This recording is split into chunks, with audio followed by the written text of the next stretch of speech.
J'ai faim, c'est Censeur Studio. Nous allons vous informer rapidement sur les manifestations en Iran.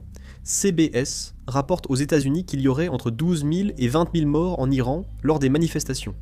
La ministre britannique des Affaires étrangères, Yvette Cooper, a déclaré mardi au Parlement que le gouvernement britannique estime que le nombre de morts pourrait atteindre 2000 et qu'en réalité, il pourrait être encore plus élevé. À Téhéran, on peut voir des véhicules équipés de mitrailleuses déployés face aux manifestants.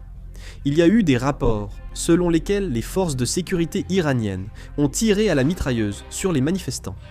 À Téhéran, en Iran, les manifestants continuent leurs protestations. Certains manifestants lancent même des cocktails Molotov. Des bâtiments publics subissent des dégâts causés par des jets de pierre ou de cocktails Molotov. L'armée nationale kurde annonce avoir pris le quartier général des gardiens de la révolution à Kermanshah. Les images montrent des affrontements entre forces iraniennes et manifestants, le centre-ville semblant être un champ de bataille. Elles sont filmées du point de vue des forces de sécurité tirant sur les manifestants. Ceci est un reportage d'Iran International. Il a été révélé que le chiffre de 12 000 personnes tuées par les gardiens de la Révolution et les forces du Basij, rapporté par Iran International, ne relève pas d'une simple estimation, mais s'appuie sur un rapport spécial soumis par le service de renseignement des gardiens de la Révolution au bureau présidentiel et au Conseil suprême de sécurité nationale. Les responsables iraniens estiment que la situation actuelle diffère de juin 2025 et qu'une attaque américaine serait une menace existentielle pour le régime. Selon les responsables américains, l'Iran n'a plus qu'un tiers de ses lance-missiles d'avant la guerre de juin, et certains commerçants et responsables iraniens se sont éloignés du régime et des gardiens de la révolution. En Iran, l'abonnement à Starlink est devenu gratuit. Les responsables américains ont annoncé qu'après plusieurs semaines de discussions avec Starlink, le service est désormais proposé gratuitement. La mission iranienne à l'Organisation des Nations Unies a condamné les propos de Donald Trump, qui a assuré aux manifestants une aide prochaine. Selon le Washington Post, des responsables européens disent que Trump pourrait parler directement à la direction iranienne.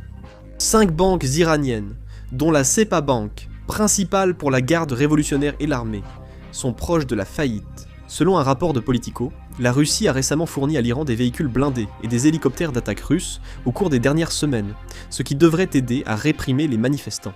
Le président américain Trump a averti mardi l'Iran contre l'exécution de manifestants, déclarant que si le régime iranien exécutait des Iraniens détenus, les États-Unis prendraient des mesures fortes. 8 ravitailleurs, KC-135 Air américains ont été confirmés au-dessus du Pacifique, arrivés à Hawaï et apparemment en route vers le Moyen-Orient. Le département d'État américain a répondu à Washington Foreign Beacon sur la situation en Iran, affirmant qu'il n'accepterait pas la violence contre les manifestants. Je vais vérifier l'indice de pizza du Pentagone, car une hausse anormale des commandes a été confirmée dans les pizzerias alentours. Les responsables de l'Organisation des Nations Unies ont indiqué lundi que les plus de 500 employés de l'Organisation des Nations Unies en Iran sont tous en sécurité. Si de nouvelles infos arrivent, nous lancerons et publierons la vidéo. Je termine. Merci.